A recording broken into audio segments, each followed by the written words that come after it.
Allah menembakkan rasa takut ke dalam hati manusia. Disebutkan dalam Quran, wa qadhafa fi qulubihimur ru'ba.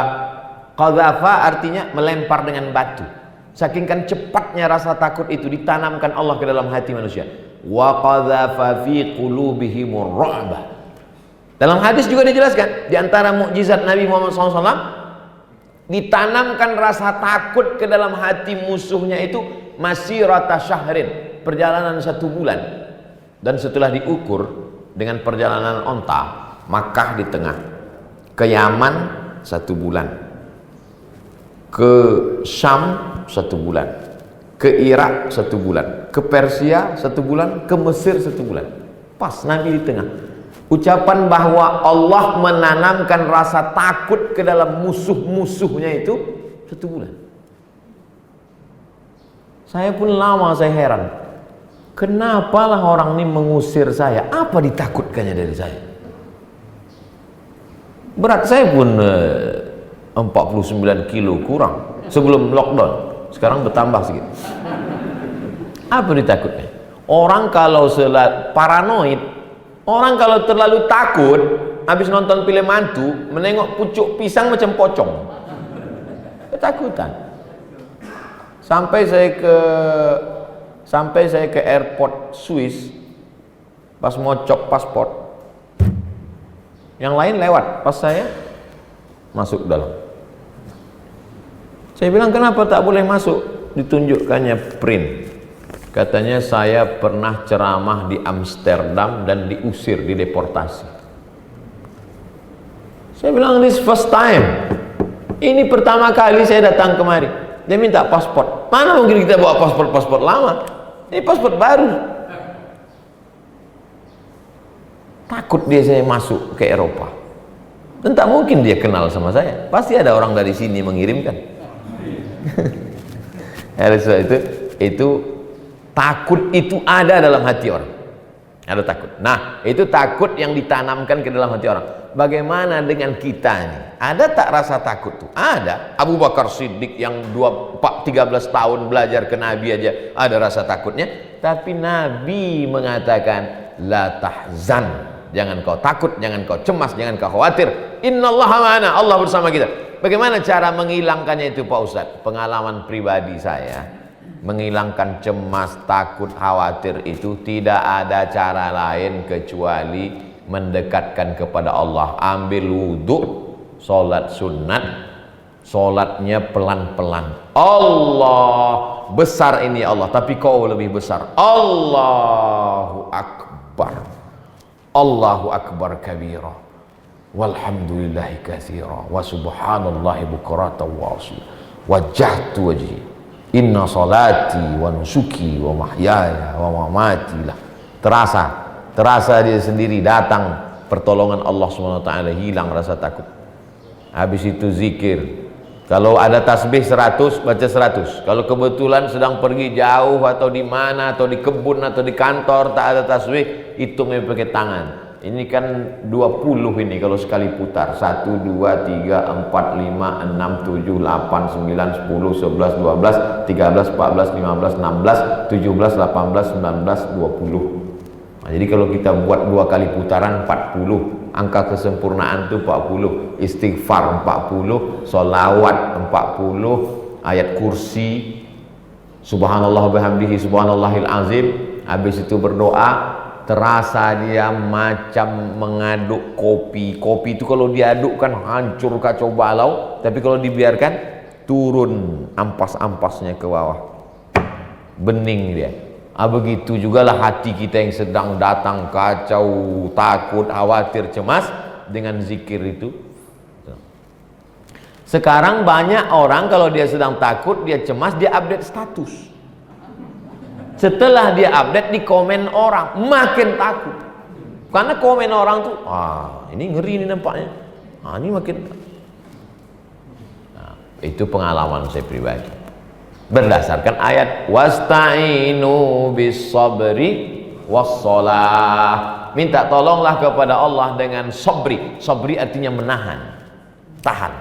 Wassalah, salat. Tidak ada jalan lain kecuali sholat. Itu juga yang dilakukan sahabat Nabi bernama Abdullah bin Abbas. Ketika dia sedang naik onta, tiba-tiba datang orang mengejar dari belakang, memberitahu kepada dia, adikmu meninggal wahai Abbas, wahai Abdullah bin Abbas. Turun dia, langsung dia sholat. Kenapa dia tak berwuduk dulu? Wuduknya tak putus. Beda dengan kita, sedang berwuduk itu kadang putus sholat dia, karena tak ada cara lain kecuali sholat. Maka Nabi pun begitu. Apa kata Nabi kepada Bilal? Arihna ya Bilal, tenangkan kami Bilal, tenangkan kami Bilal. Maksud tenangkan kami Bilal, cepat kau qomat. Saking kan cepatnya Nabi ingin sholat, cepat qomat. Nabi menyuruh orang qomat itu cepat, saking inginnya sholat. Orang sekarang menyuruh imam itu cepat, biar cepat selesai.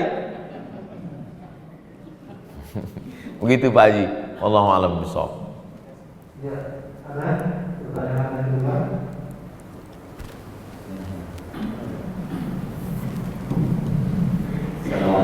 Waalaikumsalam.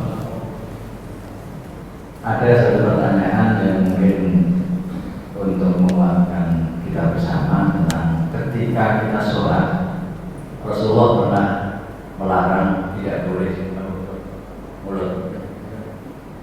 Ini apakah memang larangan itu hukumnya wajib harus kita tinggalkan atau sekedar makruh?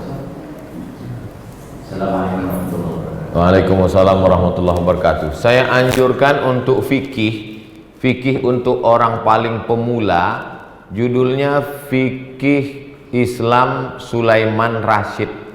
Sulaiman Rasyid orang Lampung, dapat ijazah dari Al-Azhar tahun 1935, 10 tahun sebelum Indonesia merdeka. Bukunya 44.000. Kalau harga naik saya tak tanggung jawab. Fikih. Kata pengantarnya Buya Hamka, ketika ditunjukkan ke Buya Hamka di Yogyakarta, dibaca-baca Buya Hamka, dilihatnya, apa kata dia?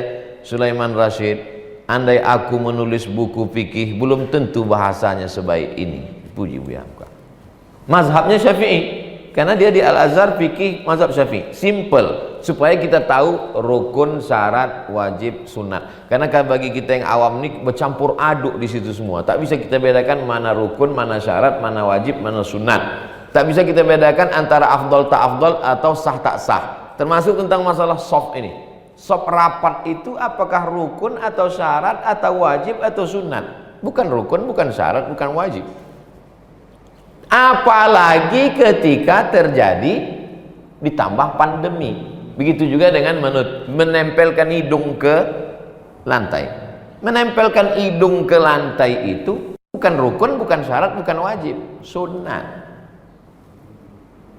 Orang Nabi dengan sahabat memang mudah, sikit aja dia udah kena. Kita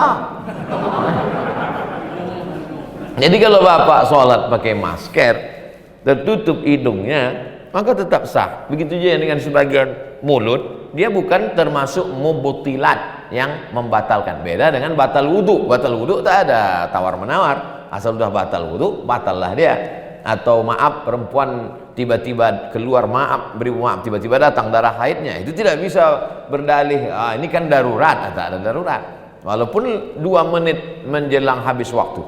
Nah, ini tentang masalah supaya kita bisa membedakan. Balik kepada hukum menutup wajah, apalagi ditambah lagi darurat, maka tidak membatalkan sholat, tidak menyebabkan sholat itu menjadi tidak sah. Ini karena banyak jemaah tentang menutup ini, atau kemudian hidungnya tidak menyentuh, bahkan ketika kening sekalipun. Sini ada kan orang yang pakai peci model begini. Assalamualaikum.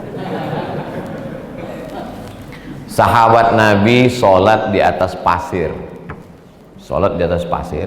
Waktu sujud, ujung jubahnya itu ditariknya ke tempat ujung, karena panas pasir nih kalau tempel ke ini dia. Sujud dia, waktu dia sujud itu ujung jubah itu digini-gini sujud. Itulah dalil boleh sujud kain yang menyambung dengan tubuh. Jadi bukan rukun, bukan syarat. Saya mau menjelaskan, saya sholat tetap begini, bukan waktu saya sholat. Saya tetap, saya cuma mau menjelaskan sedangkan kain yang menempel dengan tubuh, apalagi hanya sekedar tertutup hidung. Tapi itu bukan ijtihad saya belum pernah berijtihad menurut saya, menurut para ulama. Referensi yang selalu saya jadikan rujukan Fatwa Al-Azhar, Fatwa Al-Azhar, juga Darul Ifta Al-Misriyah, Darul Ifta, rumah fatwa Mesir. Itu yang selalu saya jadikan rujukan, mazhab Syafi'i. Wallahu a'lam bishawab. Satu lagi terakhir.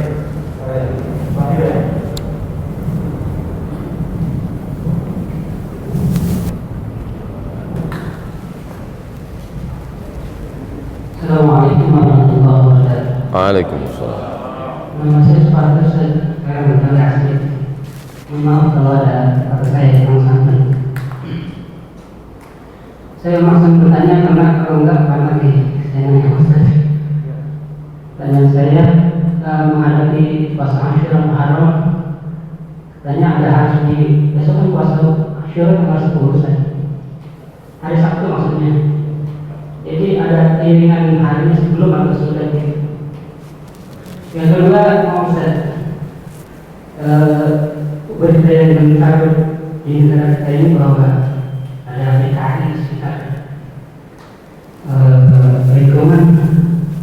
Apa yang harus kita lakukan sebagai Muslim dan warga negara Indonesia? Assalamualaikum warahmatullahi wabarakatuh. Waalaikumsalam warahmatullahi wabarakatuh. Nabi sampai ke kota Al-Madinah Al-Munawwarah. Nabi bertanya, Nabi dapati orang Yahudi di Madinah puasa.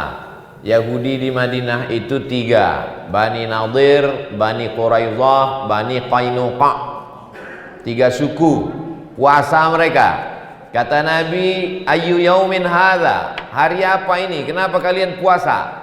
Kata mereka, hadza yaumun salihun, ini hari yang baik. Najjallahu fihi Musa wa aghlaqa fihi Fir'aun.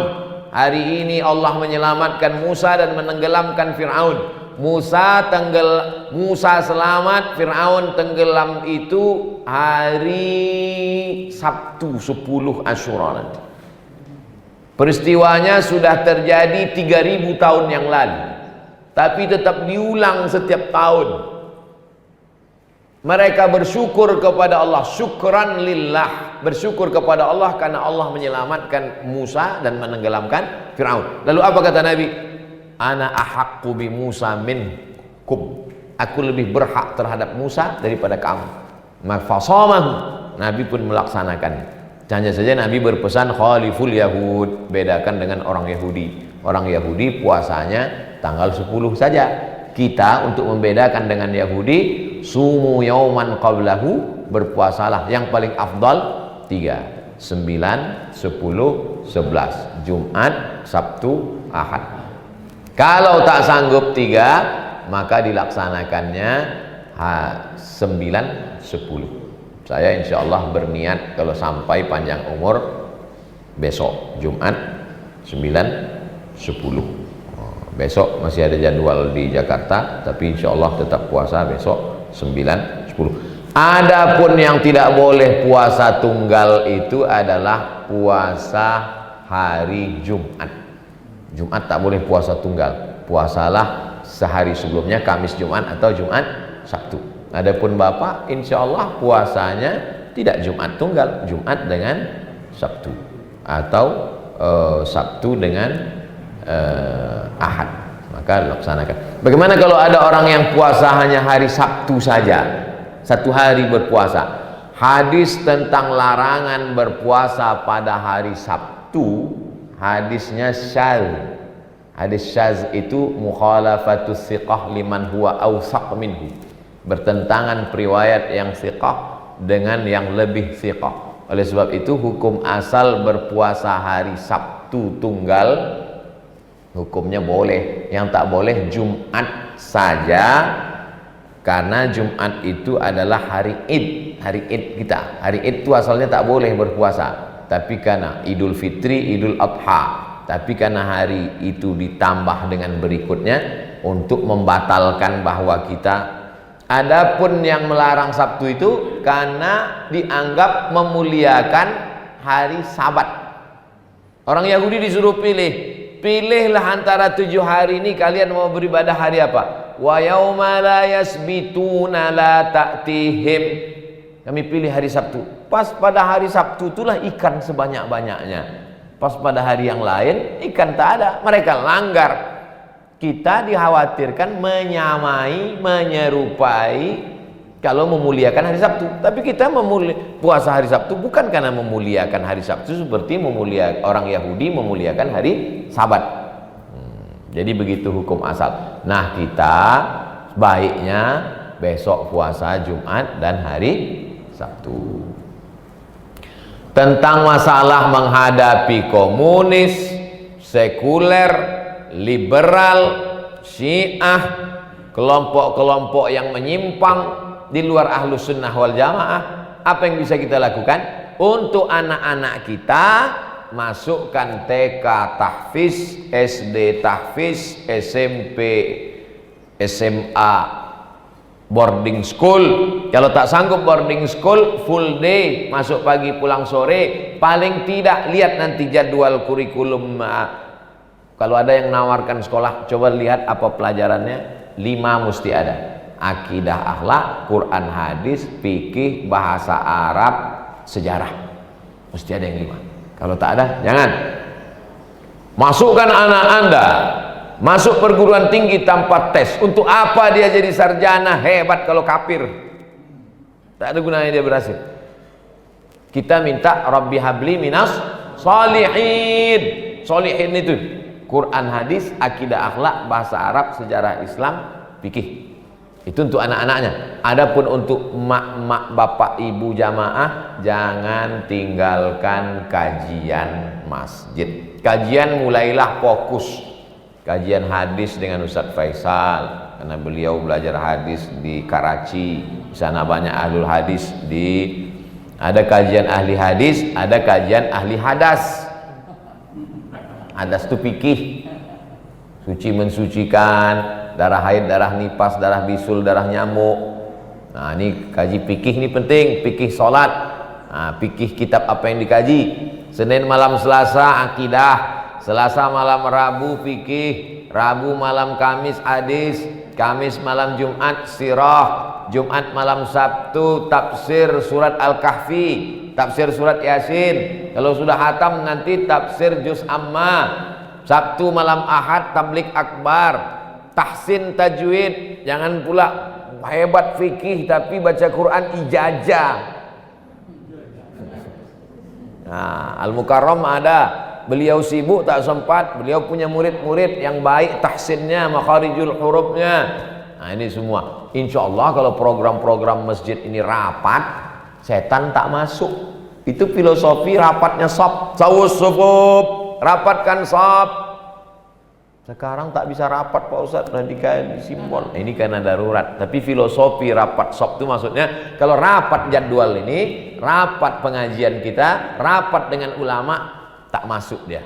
Tapi kalau dia sudah masuk, na'udzubillah, saya yakin dan percaya ghirah semangat umat ini makin ditekan, makin hebat, makin semangat insyaallah. Demikian, wallahu a'lam.